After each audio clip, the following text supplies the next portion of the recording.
Hello বন্ধুরা, good morning. কেমন আছো তোমরা সবাই? আমরা খুব ভালো আছি।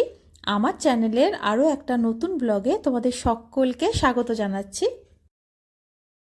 আর আজকের ব্লগটা আমি সকাল থেকেই স্টার্ট করে দিয়েছি।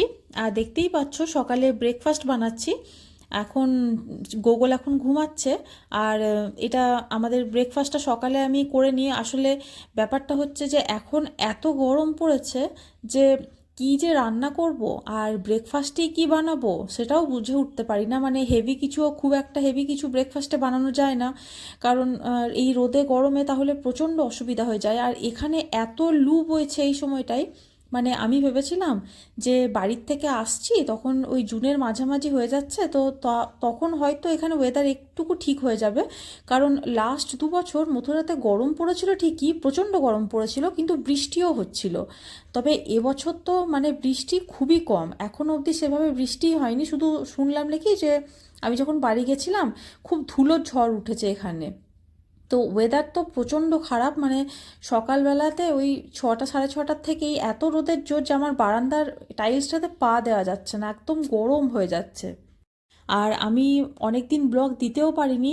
আসলে বাড়ির থেকে ফিরে এসে এখানে যে এত কাজের পাহাড় জমেছিল, মানে ওগুলোকে আগে সামলাবো না কি করব আমি কিছু বুঝে উঠতে পারছিলাম না। আর এই কদিন কি মায়ের কাছে একদম ফুল রেস্টে ছিলাম, তো এসে পরে এত কাজ, মানে আমি কিছু কুল কিনারা করতে পারছিলাম না, তাই আমার ব্লগ দেওয়াও হয়নি।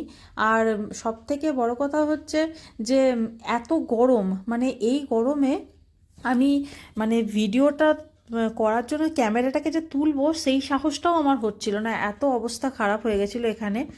তো আর বেঙ্গলও গরম ছিল, কিন্তু বেঙ্গলে একটু মাঝে মাঝে তাও বৃষ্টিটা হচ্ছিল, ওইটাতে একটা শান্তি ছিল। আর এখানে তো তার মধ্যে কারেন্ট চলে যাচ্ছে, যেটা এখানে কিন্তু সেইভাবে হতো না আগে। কারেন্টের মাঝে মাঝে এত ডিস্টার্ব হচ্ছে। তো ছেলের স্কুলও তো এখন ছুটি আছে, ওদের স্কুল খুলবে ওই জুলাইয়ের ফার্স্ট উইক করে। কারণ এখানে গরমটা এই সময়টা টানে বলে ওদের স্কুলের ছুটিটাও কিন্তু গরমের ওই 1.5 মাস মতন থাকে। এই সময় ওদের অনেক দিন পরে আসলে এই গরমে লুতে যদি ছেলেদের স্কুল পাঠানো হয় তাহলে ওদেরও শরীরটা খারাপ হয়ে যাবে। তো তার জন্যই ওদের স্কুলের টাইমটাও এই সময় একটুকু বাড়িয়ে দেয়, মানে একদম 1.5 মাস মতন ছুটি থাকে। তবে ছুটি ওই নামেই, মানে এত ওদের হোমওয়ার্ক দিয়েছে, আর স্কুল খোলার পরেই ওদের পরীক্ষা হবে। তো তার জন্য মানে কোনো শান্তি তো মাদের নেই, একদিকে অ্যাসাইনমেন্ট, একদিকে হোমওয়ার্ক, তারপরে স্কুলের এই পরীক্ষার পড়া, মানে সব মিলিয়ে একদম নাজেহাল। তো তার জন্যই কিছুদিন আগেই আমি এখান থেকে চলে এলাম, যে এই সমস্ত কিছু গুছিয়ে উঠে সব কিছু করতে অনেক টাইম লাগে। আর এতদিন ওখানে ছিল, ওখানে তো ছেলে সেভাবে পড়তেও বসেনি, আসলে ওই 15-20 দিনের জন্যই যাওয়া। তো সেই সময়ও যদি আবার পড়তে বসাই তাহলে আমি দেখলাম বাচ্চা ছেলে, ঠিক আছে ও এখন আনন্দ করে নিক, আবার এখানে ফিরে ওকে আবার বসাবো। তার জন্য ওইখানেও আমি সেভাবে ওকে পড়তে বসাইনি, ও ওখানে চুটিয়ে মজা করে নিয়েছে বাড়ির সকলের সাথে। আর বাড়ির থেকে মানে যেদিন আমি এসেছিলাম, তো সেদিন সব থেকে প্রথমে আমি ব্যালকনিটাকে খুলে আমার গাছগুলো দেখেছিলাম, এত খারাপ অবস্থা ছিল গাছগুলোর, মানে 1-2টো গাছ তো মরেই গেছে, বুঝতে পারলাম না, বাইরে বের করে দিয়ে গেছিলাম। তো জল দিতেও বলে গেছিলাম আমার ঘরে যিনি কাজ করেন ওকে। এবার কি হলো ব্যাপারটা আমি বুঝতে পারলাম না, এত গরমে 2-3টে গাছ তো আমার মরেই গেছে, আর বাকি গাছগুলোর পাতাগুলোও একদম অনেক পাতা শুকিয়ে গেছে।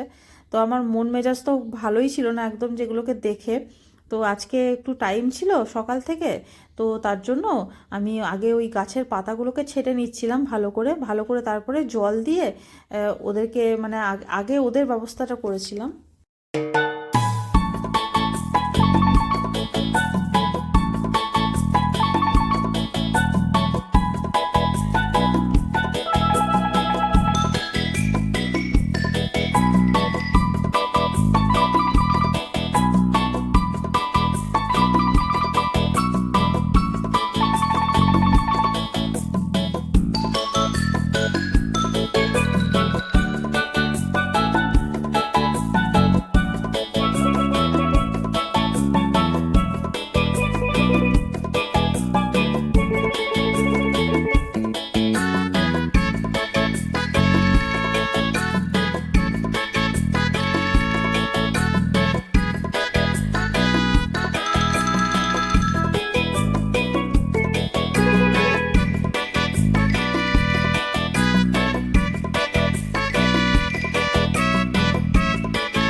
আর এই গাছগুলোকে একটুকু ঠিকঠাক করে ওদের মধ্যে একটু সারও দিয়ে নিয়েছিলাম।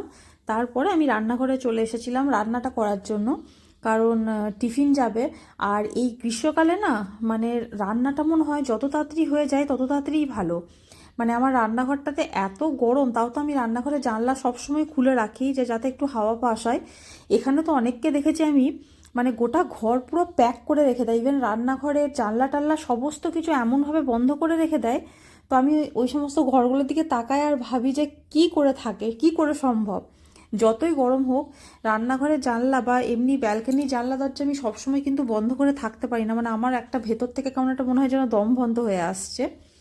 আর এখন গরমের জন্য মেনুও পুরো সিম্পল। আর দেবাশিস না এই গরমকালে সকালবেলায় ননভেজটা খুব একটা টিফিনে নিয়ে যেতে চায় না। মানে ওকে যদি আমি কোনোদিন ননভেজটা টিফিনে দিয়ে দিই ও বলে একদম খেতে ভালো লাগে না মশলা। তো ওই জন্য এই গরমকালে রাত্রেবেলাতেই হয় আমার যা ননভেজ হওয়ার, বাকি সকালটা আমি চেষ্টা করি একটু ভেজই রাখার ওকে টিফিনে দেওয়ার জন্য। আর গোগল এখন ঘুমাচ্ছে, ওকে আমি ঘুমাতেও দিয়েছি। আমি দেখলাম যে ও যদি উঠে যায় তাহলে তো ও জ্বালাবে। তো ও যতক্ষণ ঘুমাচ্ছে সেই ফাঁকে আমি আমার কাজগুলোকে সেরে নেব। আর ও ঘুম থেকে উঠে আসলে বড়দিনের বেলা তো ও সেই একা একা বসে থাকতে চায় না, ও বলে আমার সাথে খেলো বা কিছু করো, আর ওকেও এবার একটু করে পড়াতে বসায়। তো সেই জন্য আমি চেষ্টা করি যে ও যতক্ষণ ঘুমাচ্ছে তার আগে আমি আমার সমস্ত কাজগুলোকে সেরে নেওয়ার, তাহলে কি ও উঠে যাওয়ার পরে আমি সমস্ত টাইমটা ওকে দিতে পারবো। আর এই রান্না করতে করতে মানে তাকগুলোও খুব নোংরা হয়েছিল রান্নাঘরে, তো আমি ওই এক একটা করে তাক গুছাতে থাকছি আর একদিকে রান্না করছি। আর আজকে না আমার সমস্ত কাজবাজ শেষ হয়ে গেলে আমি ঠিক করেছি তোমাদের সাথে আমি শেয়ার করবো যে আমি বেঙ্গল থেকে কি কি শাড়ি কিনে এনেছি। আর এখানে যে ধরনের শাড়ি পাওয়া যায় সেগুলো না আমার ঠিক খুব একটা পছন্দ হয় না, কারণ এখানে ওই বেঙ্গলের মতন ওই ধরনের শাড়ি পাওয়াও যায় না।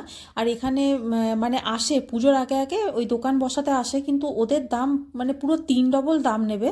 তো তার জন্য আমি আগের থেকেই কিনে রাখি, তাহলে ব্লাউজ পিস করাতে সুবিধা হয় আর কি। তো ছেলেকে ঘুম পাড়িয়ে দিয়েছি আর আমি নিয়ে বসে পড়েছি শাড়ি। তো আমি দেখাবো যে আমি বেঙ্গল থেকে কি কি শাড়ি কিনে এনেছি। আর আমি না খুব একটা বেশি প্রো নয়, মানে শাড়ি কোন শাড়ির কি নাম আমি খুব একটা বেশি জানিও না, শাড়ি সম্পর্কে আমার সেইভাবে কোনো আইডিয়াও নেই, কিন্তু আমার শাড়ি পরতে ভালো লাগে। তো আমি মাকে ওই জন্য প্রতিবার শাড়ি কিনতে যাই, তো মাকেই নিয়ে যাই, কারণ আমি জানি যে মায়ের ছাড়া এই সমস্ত জিনিস আমি করতে পারবো না। আর যেহেতু আগে মানে আগে এত আগের থেকে পুজোর শাড়ি কেনার মানে হচ্ছে যে আমরা পুজোতে যাব হয় ষষ্ঠীর দিন পৌঁছাবো বা পঞ্চমীর দিন পৌঁছাবো। তো তখন গিয়ে শাড়ি কিনে আবার ব্লাউজ পিস করানোটা তো সম্ভব নয়। তার জন্য আমি যখন এই পুজোর মাঝখানে যাই আমি এই শাড়ি কিনে নিয়ে আসি। তো তারপরে এখানে আমরা আরামসে ব্লাউজ পিস করিয়ে আবার তাহলে পুজোতে আমি পরতে পারি সেইগুলো। তো চলো দেখাই কি কি কিনলাম। তো প্রথমেই কিনেছি এই হ্যান্ডলুমটা, মানে এটা হ্যান্ডলুম বললো। আর এটার প্রাইস নিয়েছে ওই ওই রকম এই 1250 মতন পড়েছে, 1285 পড়েছে সরি।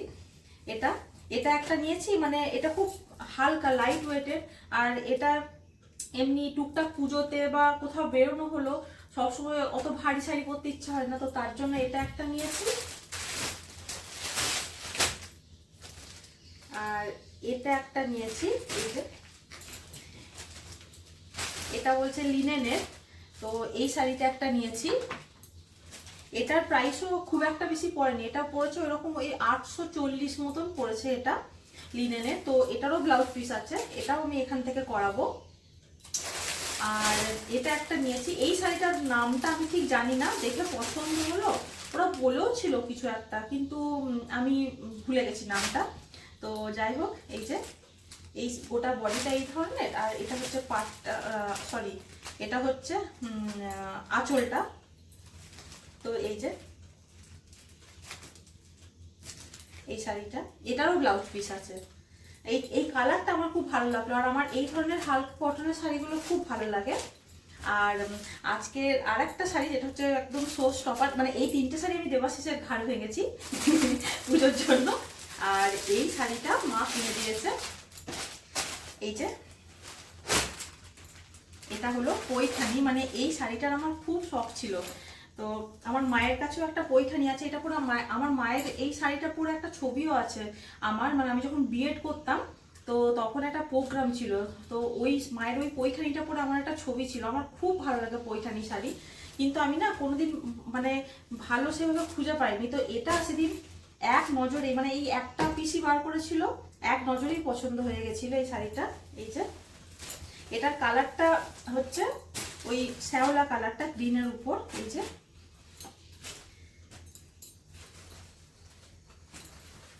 এটা হচ্ছে এই যে, আর গোটা বডিটাতে হচ্ছে এই কাজ। এটা মানে এটার প্রাইস পড়েছিল ওইরকম ওই 3700 সামথিং, 3800 এরকম মতন। মানে এইটাতে তো লেখা নেই কিছু, আর যেখানে প্রাইস লেখা থাকে ওইটা আমি খুঁজেই পেলাম না, ওই রকমই পড়েছিল।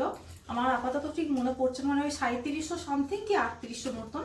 আর পরের বছর আমার ছেলের জটা আছে, মানে ওই ফেব্রুয়ারি ওই রকম টাইমে। তো আমি বলেছি এটা পুজোতেও ভাঙবো না, আমি ওই সেই সময়ে ভাঙবো। আর এটার ব্লাউজটাকেও আমি ওই জন্য আস্তে আস্তে করাবো। আমি হয়তো পুজোতে ব্লাউজ পিসটাও করাবো না, এখনো কিছু ঠিক করিনি। তো যাই হোক এই শাড়িটা। আর দিদির জন্য একটা দেওয়া হয়েছে, ওরও একটা সিল্কের নেওয়া। আসলে ওর জন্য সেম খোঁজা হচ্ছিল, কিন্তু যে যদি সেম কালারের উপর বা হয়তো কালার ডিফারেন্ট অন্য কোনো মানে এই ধরনের পৈঠানি, কিন্তু না চোখে লাগলো না। তো দিদির জন্য নেওয়া হয়েছে একটা সিল্কের। তো তো ব্যাস আজকের ভিডিওটা আমি এখানেই শেষ করছি। আর আমার ভিডিওগুলো যদি তোমাদের ভালো লাগে তাহলে প্লিজ আমার ভিডিওগুলোকে একটা লাইক করে দিও, আর আমার চ্যানেলটাকে সাবস্ক্রাইব করো। তোমাদের সাথে আবার দেখা হবে নেক্সট ভিডিওতে। ততক্ষণের জন্য বাই, ভালো থেকো।